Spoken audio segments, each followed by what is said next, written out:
Howdy folks.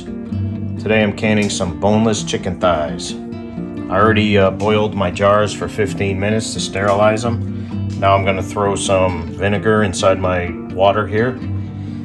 And all I was able to do is fill 6 jars with thighs with a 1/4 teaspoon of kosher salt. And all I did was added no water. This is a raw pack. And put the lids on with the rings just like 2-finger tight. Barely, I don't even like to use the word tight. Just barely snug them. That's all you need to do. So I just added some white vinegar to the water, and that keeps your jars from clouding up. Believe me, you want to do that.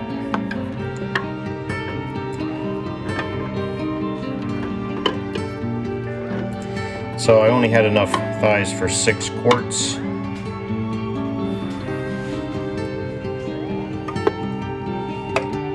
And I mean, I even have a little bit too much water in there, not that big a deal.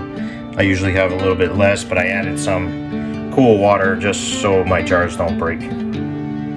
So now I'm gonna get some olive oil around this lip here, and then I'm gonna put my lid on, start bringing up the heat, and I bring it up relatively slow. Since the water's hotter than the contents of the jars right now, I'm going to take my time doing it just so that heat transfers into the jars, because like I said, I do have some relatively hot water in there right now. I just put a drop of olive oil on this plate here, and you're just going to go right around this lipper. And that's just to keep the lid from sticking after the process. Really not a big deal, but you don't want that to stick. Good enough. Okay, so I'm about to put my lid on, and I just want to tell you, you make sure you inspect that hole right there, and you make sure that that is free of any debris. Now you put your lid on, and you always make sure, number 1, that your arrow lines up with that notch. And number 2, that your gap all the way around here is as equal or even as you can do it. I got to put the phone down for that. Okay, so now if you look, the gap all the way around looks relatively the same. It's hard to probably see on camera, but and you use your icrometer for that. All right, so now I got the heat turned up. On this stove, this thing is pretty weathered. It's pretty old, so I just turned it up to high. And don't mind my notes on here. It's easier for me to write on this. I don't care what it looks like, but this is my cheat sheet for most of the common things I can. But we're gonna pay attention to this gauge now and this exposed nipple here.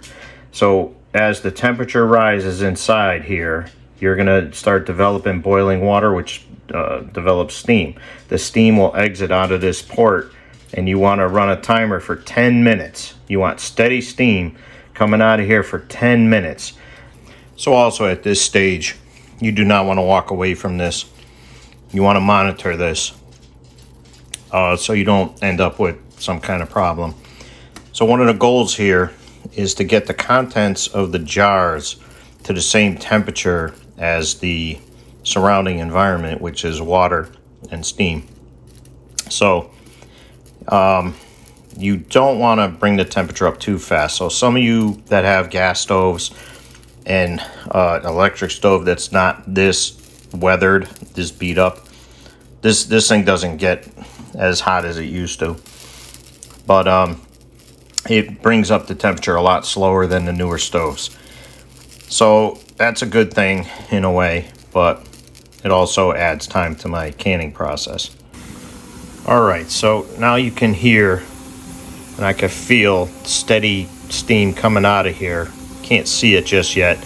You'll probably see some water bubblets, little bubbles coming out of here in a minute, and it'll be sizzling here.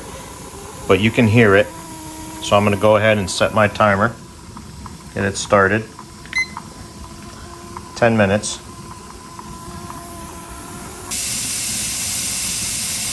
All right, so my timer is about to go off.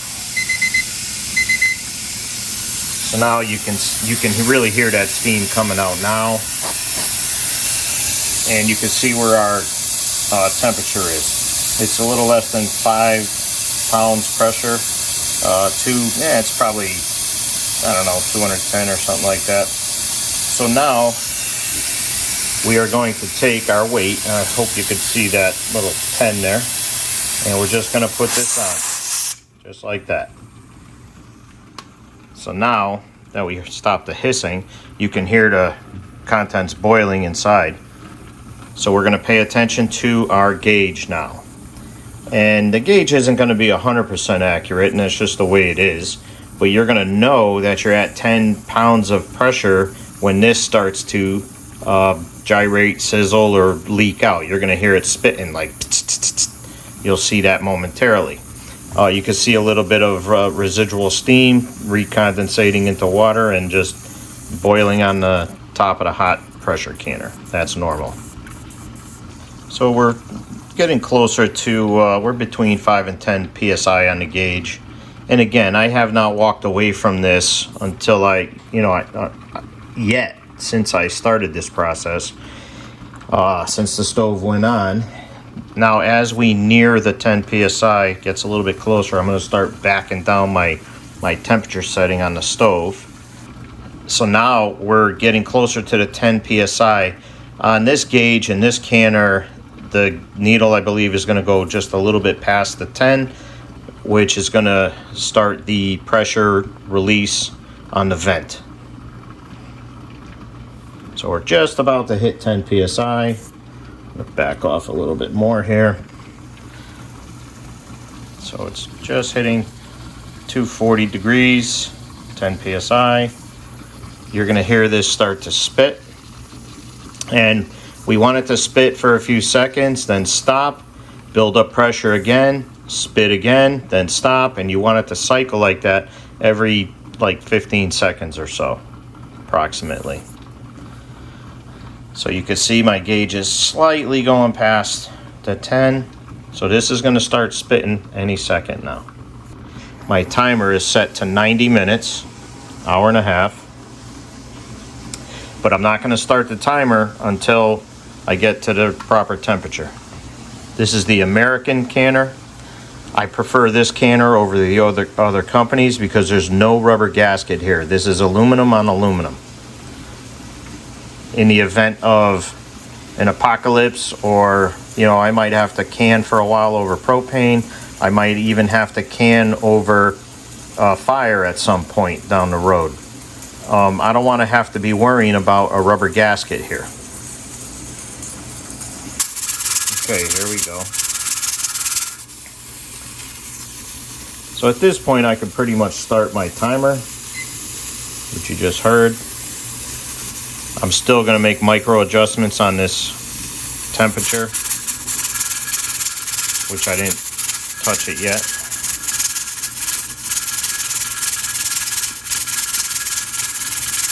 So that's a little too much, so I'm going to back this off just slightly.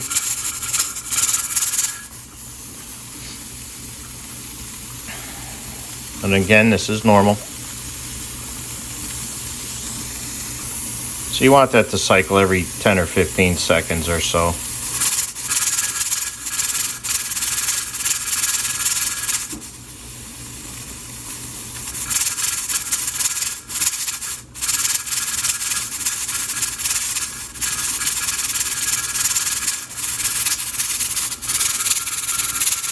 Okay, I just backed it down just a touch.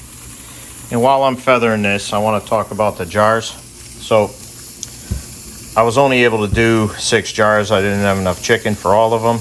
But you would, what I do is I boil the jars in this other pot right there for 15 minutes at a rolling boil, completely submerged. That is the best way to sterilize your jars. Now I do run these, like when we open them up with food or whatever, and then we, wash them out at the end. We do run them through the dishwasher. But when it comes time for me to can, I always boil my jars first. Boil them, and that's the best way to sterilize them.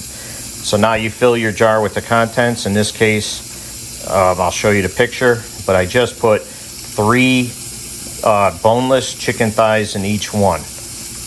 And what I did at the end, once the 3 are in there, I put a half tablespoon of kosher salt in there, canning salt, which is optional.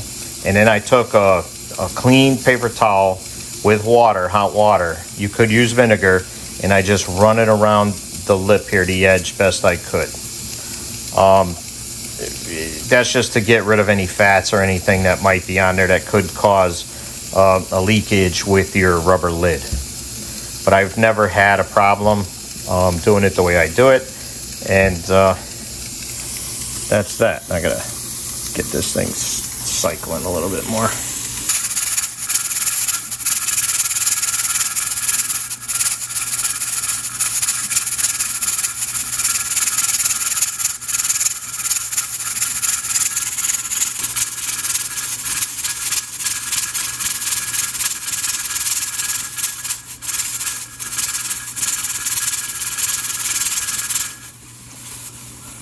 So what that's doing, it's not allowing the pressure canner to build up any more pressure than 10 psi or 10 pounds.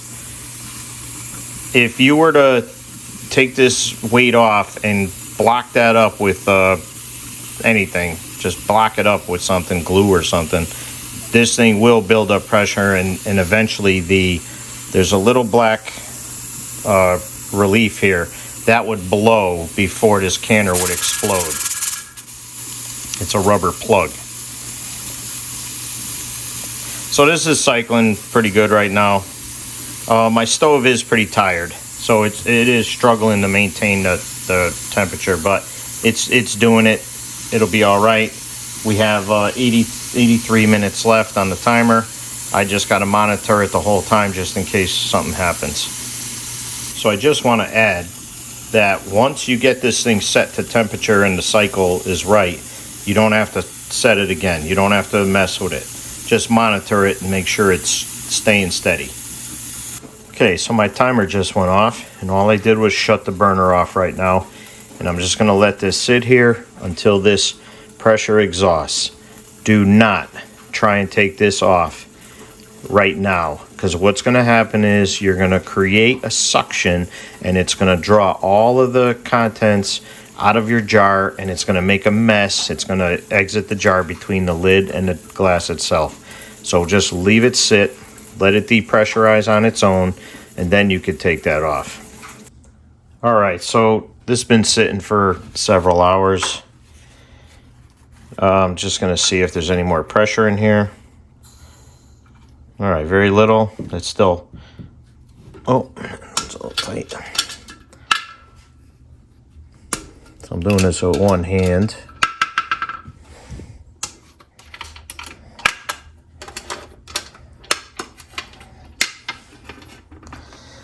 And when you open this, just in case there's steam, you always kind of lift it away. I'm giving them a push test, even though they're hot.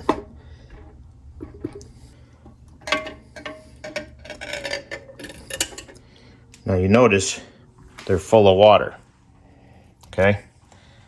That's because the heat in the process pulled all the liquid from the meat.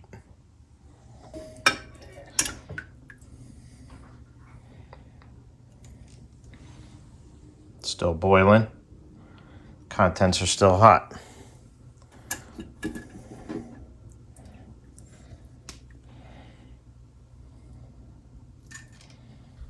And one more thing I'd like to show you.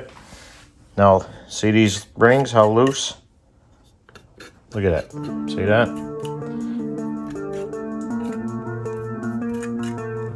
So that's why I say when you go to put them on before the process, you only do finger tight. So everything is pushed down. But I've never had one, not sealed properly. I'm going to leave the rings on just for a little while, let them cool, and then I'll take them off when they're a little cooler. So you can see they're still bubbling up pretty good. But that's how you raw pack chicken thighs, boneless chicken thighs.